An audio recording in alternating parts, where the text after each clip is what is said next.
नमस्कार छात्रों, सुधीर शर्मा क्लासेस पे आपका स्वागत है। आप देख रहे हैं एक्सरसाइज 3.4 का दूसरा जो प्रश्न है, इसका थर्ड वाला एक इम्पोर्टेंट प्रश्न है। किस तरह से ये प्रश्न हम करेंगे, आइए देखते हैं। प्रश्न ये है कि दो अंकों की संख्या के अंकों का जो योग है वो 9 है और इस संख्या का 9 गुना संख्या के अंकों को पलटने से बनी संख्या का दुगना है, तो वो संख्या हमें बताना है। तो वह संख्या हमें ज्ञात करनी है जिसमें 2 अंक हैं। 2 अंक है मतलब एक इकाई का अंक है और एक दहाई का अंक है। वो संख्या क्या हो सकती है, तो वो x और y मान के हमें निकालना है।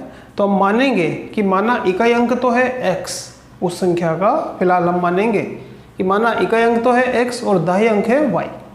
तो वो संख्या क्या होगी, क्योंकि वो संख्या 2 अंक वाली है तो उसमें 2 अंक जो है, एक तो होगा इकाई अंक और एक होगा दहाई अंक। तो हम मान लेते हैं फिलहाल कि उसका इकाई अंक तो है x और दहाई अंक है y। और वो सवाल में ये कह रहा है कि उसके जो 2 अंक होंगे, उन दोनों अंकों का जो टोटल है वो है 9।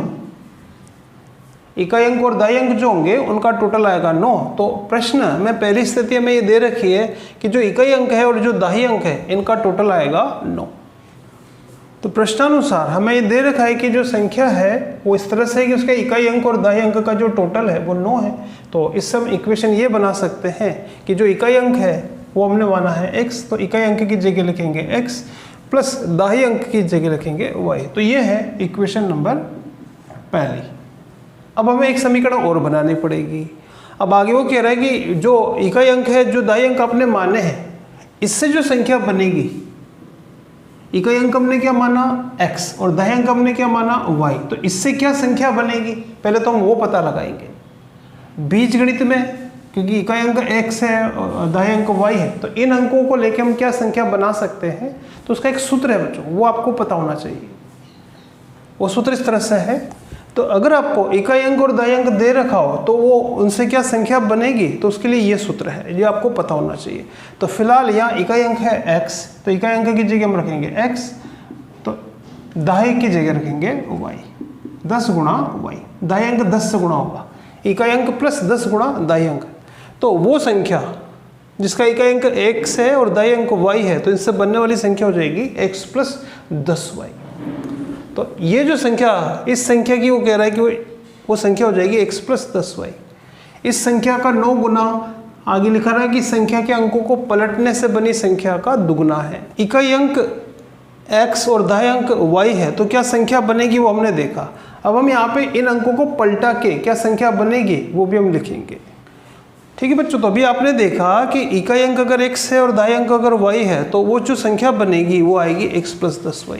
अब सवाल में कह रहा है कि आप अंकों को पलट के भी संख्या बनाइए।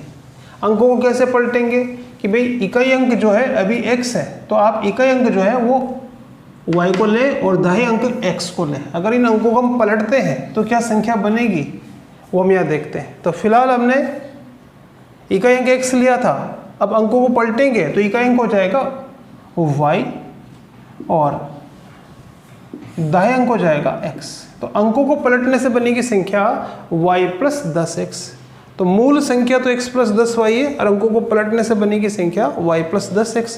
वो भी ये जो हमने बनाया इसी सूत्र से बनाया, बस ये करा कि इकाई में पहले हम x लिख रहे थे, अंकों को पलटेंगे तो अब y रख दिया प्लस 10 गुणा x।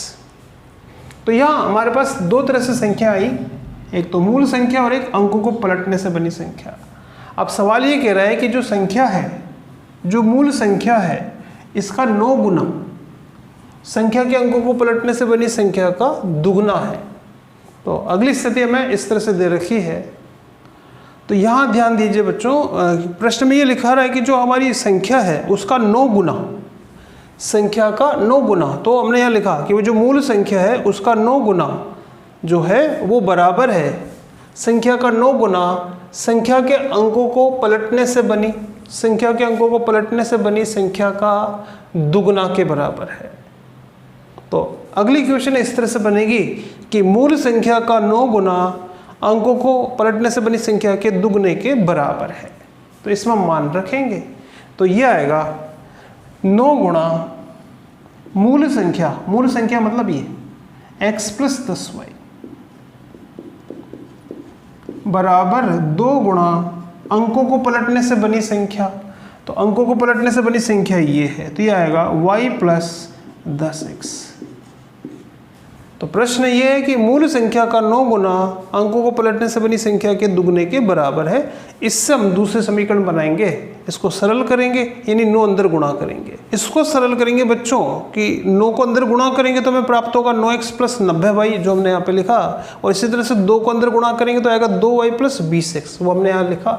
अब सबको हम एक साइड इकट्ठा कर देते हैं, तो यहाँ है 9x प्लस 90y, 2y को भी हम इधर लाएंगे, 20x को भी बाई ओर लाएंगे, बराबर के इधर रह गया 0, तो यहाँ 9x और यहाँ पे माइनस का 20x, तो बचेगा माइनस का 11x, और 90 में से 2 गया तो बचेगा 88y प्लस का, ये इक्वेशन बन रही है। और आप देख रहे हैं कि यहाँ पे 11 का भाग जा रहा है, तो इसमें हम 11 का भाग दे दें, तो इसमें 11 का भाग देंगे तो हमें मिलेगा -x, और 11 का भाग 88 में जाएगा 8, तो ये आएगी इक्वेशन नंबर 2।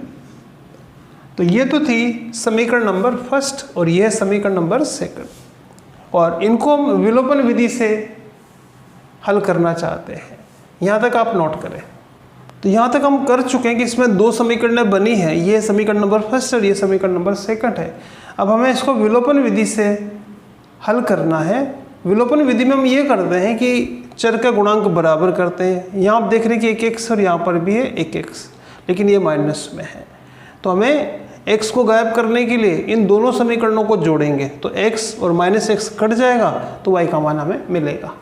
तो आगे हम ये लिखेंगे कि समीकरण 1 और 2 को जोड़ने पर, तो यहाँ हम इन दोनों समीकरणों को जोड़ेंगे। तो जैसे आप देख रहे हैं कि यहाँ पे +x और यहाँ पे -x है, इनको जोड़ेंगे तो x से x तो कट जाएगा, और यहाँ पे है 1y और यहाँ पे 8y, 1y और 8y को जोड़ेंगे तो आएगा 9y, और इधर 9 है और इधर 0 है, इनको जोड़ेंगे तो आएगा 9। तो y बराबर यहाँ से हमें मिलेगा y बराबर 9/9 यानी 1। तो हमें y यानी दाहिने अंक तो मिल गया। अब हमें x का मान चाहिए, तो किसी भी समीकरण में मान रखेंगे तो हम लिखेंगे कि समीकरण 1 में y का मान 1 रखने पर, तो जो समीकरण 1 है इसमें हम y की जगह 1 रखेंगे तो ये आएगा x प्लस y की जगह 1 बराबर 9, तो x का मान आएगा +1, उधर पहुंचा दे तो 8।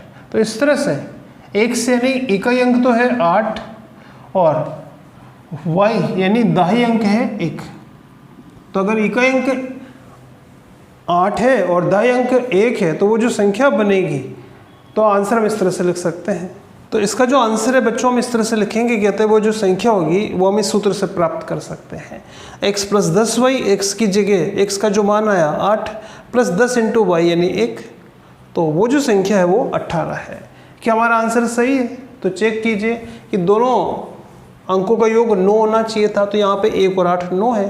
फिर आगे कह रहा था कि इस संख्या का 9 गुना, अगर आपका आंसर सही है तो इसका 9 गुना 18 का 9 गुना जो कि होता है 162, इस संख्या का 9 गुना संख्या के अंकों को पलटेंगे तो आएगा 81, 81 के 2 गुना वो भी होता है 162। तो संख्या का 9 गुना और पलटने पे बनी संख्या का 2 गुना आपस में बराबर भी है, यानी हमारा जो आंसर है वो सही है। तो ये था दूसरे का 3rd।